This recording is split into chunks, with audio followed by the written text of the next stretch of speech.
Go. Hi there. Gary Wales here. This is my pal Lloyd Duesenberg, he's known as. And he came over to eyeball a bunch of these old cars, and he's been following me for, my God, for 30, 40 years almost. I mean, it's just unbelievable. And I'm explaining a few things to why I do things the way I do them. These are old fire trucks. They're over 100 years old, and they're all chain drive. What dictates the speed that a car or a chain drive vehicle will go is the size of the sprocket. So I take a sprocket this big and I make it this big. So guess what? They'll all do over 100. This one was in the woods in Sacramento, been there for over 50 years. Two old firemen found it, and they said, oh my God, we can't leave a rare old life-saving vehicle out in the woods. And there was 21 trees growing to it. So they cut the trees down. They found, it took them a couple of hours to find it. They cut the trees down, they put it on a trailer. And they're bringing it home, and he said, well, one guy said to the other, he said, Jack, we're going to take it to your house. He said, oh, no, we won't. My wife will kill me. So, well, I can't do that. I said, what are we going to do? It's on the trip. He said, I tell you what, let's call that character Wales in LA. He'll buy it. They were right. I answered the call, made a donation to the Fireman's Fund. And this is called Rusty1. And the reason it's Rusty1, it was rusted all to pieces. And if you look at the top of the bonnet, you can just make out SFD, and I did not have the chutzpah to, scrape it off and paint it. Yes. So I just started clear coating. I took a soft pad and wiped them and started clear coating. And you can still see that beautiful patina. Yes. SFD. Yes, and that's what you did here. Yeah, we did our own rust on it. And I got two fenders. One side is one fender, and it's cut in half. So they were really big fenders.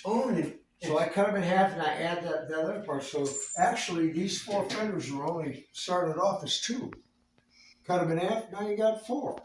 So four fenders. Yeah, four fenders. Yeah. Yes. Wheels are wooden spoked wheels. And since they're white oak, California oak, and whatever, they're the best that, they always talked about Model T Fords. They would put them in the stream so they would swell up. Not here. Never had one that I could not use. Some of them don't look so pretty, but some of them are just like brand new. But they're all over 100 years old. Like old wagon wheels. Yeah. So anyhow, I always make a point of putting the finest headlights and taillights and instruments on the automobile. Why? Because if I put something on there, let's say it's an old Dodge, somebody will walk up and say, nice car, how come you used old Dodge headlights? And they're right. So I put the best, which are Marshalls, pre-war Marshalls on there. They're beautiful. They're all aluminum. You can polish them and paint them. And they're all gas lights, isn't it? Yeah. So this is why I do that. My vision of cars, I go along with it because I started off doing Bentleys and Rolls Royces. And I went along with Walter, W.O. Bentley, who the Bentley firm, and C.S. Rolls, Charles Rolls. And they always said, I built my company, Rolls Royce and Bentley, they built their companies by improving on perfection.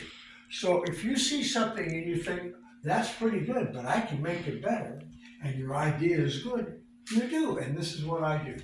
And I think I have done that with just about all the cars that I have. I like to make boat tails, and I add little thises and that's on them so people see them. But the main thing is, I do this because it's for the historical part of it. It needs to be saved. And if you save them, you're saving history. Nothing's more important to me than history. As you can see in this building, everything is historical and they're all collectible. and I'm a crazy man because I love to collect things. You'll see that in the house. I'll give you a tour there. Yeah. But it's the fun of it, and they all tell a story. And they were so much better made in those days.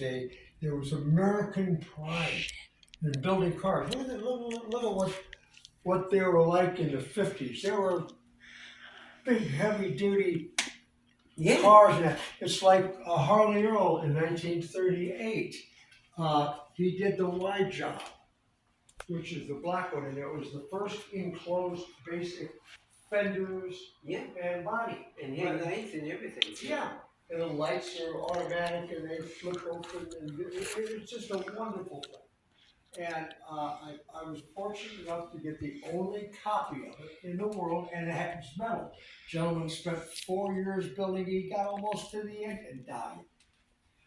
And another fellow bought it. He didn't really know what it was. He didn't care.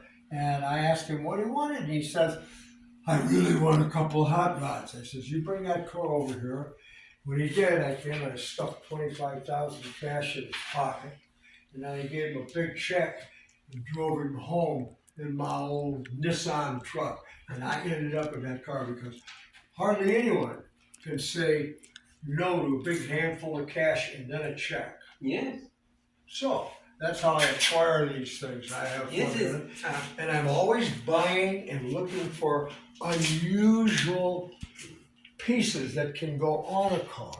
I had lights, and of course we make our own. I love those. Hold on. They're called Rusty1. Who designed this? You designed it? I did. I designed it. You designed it? Yeah. And I had a fellow that was an artist make it up. It's in bronze, and these are all silver. Oh, wow. And this is on a Bentley. old Bentley thing, and I put them on there. Why not use them? So I think that makes them prettier and nicer. And this is Rusty1. Even down here. Yeah. Yeah, it's so much fun, and I wake up about 4 o'clock every morning, which is kind of crazy, but that's what I do. I wake up, I lay in bed, and I have a problem when I go to sleep. I'm dreaming about that. When I wake up at 4, I have the answer, or at least an answer that I can use on it. You're ready for... See, I go to bed around 3 or 4. Oh, do you really? Yeah, but I'm back up at 6 or 7. Yeah. And I don't need to eat or anything. I drink V8 juice. Yeah. And that's what I had for breakfast. Sure. And so I have friends that, got really big, they act old. Yeah. I'm only 83, so... I'm 85. Oh, you're 2 years older than...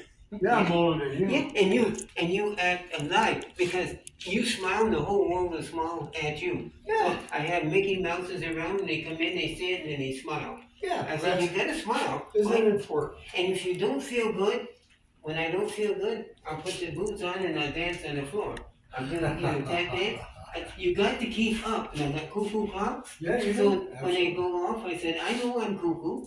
Yeah. I couldn't live without them. So this is, you are full of energy. That's positive, and it's another thing. I've been very fortunate in my lifetime that I've been able to collect certain cars that I saw past what they were at the time, and restore them, and they become things like a Fagoni Falaschi Talbot Lago. It had a Cadillac engine in it. It had a Gucci. It was all screwed up. And I bought that from a gentleman in Watts for $4,000, or $3,000, I think it was. Oh. And I restored it, and I put a Gucci interior in it, and we did a whole thing. I mean, and I ended up trading it for the Fernet, which allowed me, because the Fernet needed everything. It was really in bad shape. And the gentleman that traded it to me was Lauren Tryon, who put on the Pebble Beach Concordia Elegance. And he said, Gary, I know you love Bentleys. He said, I'll trade you a very special Bentley, which was the 1947 Paris show car, but it needs everything. I'll trade you for your Fagoni Falaschi Talbot Lago. Anyhow, that turned out to be the #1 Bentley in the world, post-war Bentley in the world. I think it's worth about $100 million now. And the Fagoni Flashy that I traded to him, the guy paid $4.6 million for it. No. So I mean, yeah, it's been through a couple of people's hands and they've restored it. Yeah. But it's the vision to look at something and be able to see beside what is in your eyes. You can visualize what you can do with it. I modified that for them, but I did it so well. I won the national rules deal. And you could drive They it. knew that and you I could had drive modified. Drive it anywhere. Yeah. Oh yeah. What I did is I added little bits of chrome to it and accentuated the ones that were supposedly there. They've been gone. And I redid the whole thing in black and I put frog skin interior in it. And people say, why did you put frog skin in? You know that will not last. I said, you don't get it, do you? It's because it's a French body car. So it had frog skin. And I had we were in Paris at a car show at the Bois de Boulogne. And one of the judges, French judge, came up and he says, Mon ami, I do not understand the significance of the little amphibians. And I kind of rolled my eyes. I couldn't believe it. Wow. He didn't know that we call the Frenchmen frogs because they eat frogs. And I had all these frogs. Wow. So anyway, that's just one of the little stories. But you can see with all the stuff here that I'm doing, I'm almost 86 years old.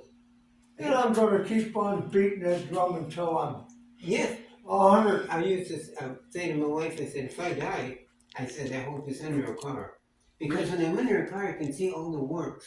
And they just, I like it. But I don't like to be greasy. But I would go and take and use steel wool, clean my hands. And people say, a woman touched my hand, she said, oh, you got soft skin. Yeah. I said, well, it's been grounded. Yeah. I see you have a XK 120 up there too. Oh, I've had tons of them. It's not 120 Jag. I started basically in Jaguars. Then I moved up to Bentleys. And then Bentleys, your Rollses. And I've had all sorts of crazy things. Talbot Londons and all sorts of stuff. Isn't I it? always wanted something different. Yes. And I always looked for that, and that's what I had. Now, I've never shown you the engine on this one, which is kind of interesting because there's 6 cylinders, they're 14 Whoa. liters. Look at this. I mean, this is a mess. I've got to redo it again just because it's got some little cracks and a few little things in it and polish, and I haven't used it for a long time. But you can see. This one you drove to Camarillo, didn't you? Yeah, you go anywhere with this thing. Yes. And I've been very lucky. I entered a thing, a friend of mine, let me show you a picture. It's right here, so this is worth seeing. You see this picture right there? That was a 1936 Bentley 3.5 liter. And my friend called me and said, Gary, this was after the fires that were up in Mulholland. Yeah, Muhammad. Yeah, and it was, the different places up there, Coldwater and Laurel Canyon. 70s. And he said, I see you. I'm walking around looking at all these houses that burned. He says, there's a great big house. It was a stone house. And the arms went down, boom, and crashed. And I see a flying bee off of a radiator sticking out of the mud. And he says, it's a Bentley under there. So we went over there, and there it was. So we dug it out. You dropped it. We dug it out. It's And unbelievable. this was in 83, I think. Yes, that's about. Yeah, about 83. Yes. And so I used the frame, threw the body away, did a whole number, and designed and made a boat tail. So you had a frame. Yeah, And and I you had the engine. I mean, it looked awful. Yeah. But we made it, and I turned it into the Great American Race Car. And in '84, I got a call from one of the guys at Peterson said, we have a $5,000 entrance fee for the Great American Race, but we don't have a car to use. And he said, "Do you have a car?" I said, "Yeah." He said, "Would you be willing to let one of our guys come with you and record the whole race?" I said, "Heck yes, of course." And he did. And fortunately for me, I won the race, I think, by 11 seconds. Oh, you won And the I race? won $100,000, which at the time was the highest payout in old car racing history. That was the top. Wow, wasn't that? So it was a heck of a time. And so then now I got to finish the story. So I take it the next, after the race and all that stuff, I showed it. We did a lot of things with it. And then I decided I'm going to sell it. And I take it to Tom Barrett in Scottsdale, Arizona. And Tom was a friend of mine. And I told him, I said, "I want to sell it." And I said, "What's the highest price ever paid for an individual used Derby Bentley?" He said, "Oh, 50 grand. I said, "I'll tell you what, put a reserve on this of $55,000. He said, "Done deal." He goes in his office. I'm out there and I'm cleaning. And a very elegantly dressed, obvious Middle Eastern gentleman came up and he said, "I like your car very much." And I said, "Yes, sir, you have very fine taste in cars." He says, "You don't understand." He said, "I'd like to buy the car." And I says, "Well, it's going to be an auction. All you have to do is put your hand up and be the last one to take it down. You're going to own that car." He said, "No, I want it now."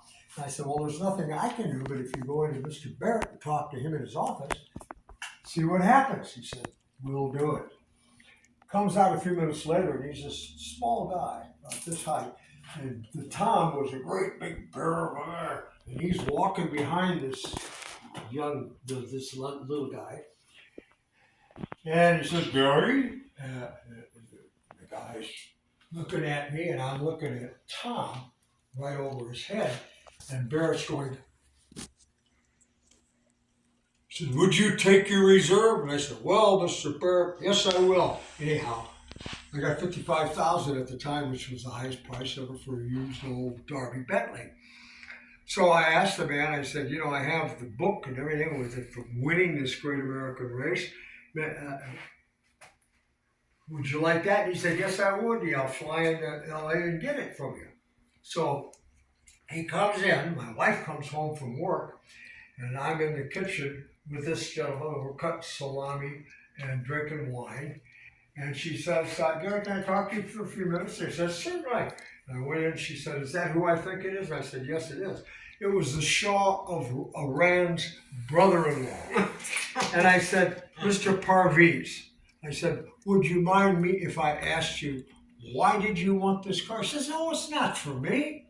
It's for a friend of mine who's going to give it to his daughters so she can give it to her new husband." And I said, "Would you mind telling me who it is?" He says, "No, Prince Rainier. This is for Caroline." Yeah. That's what.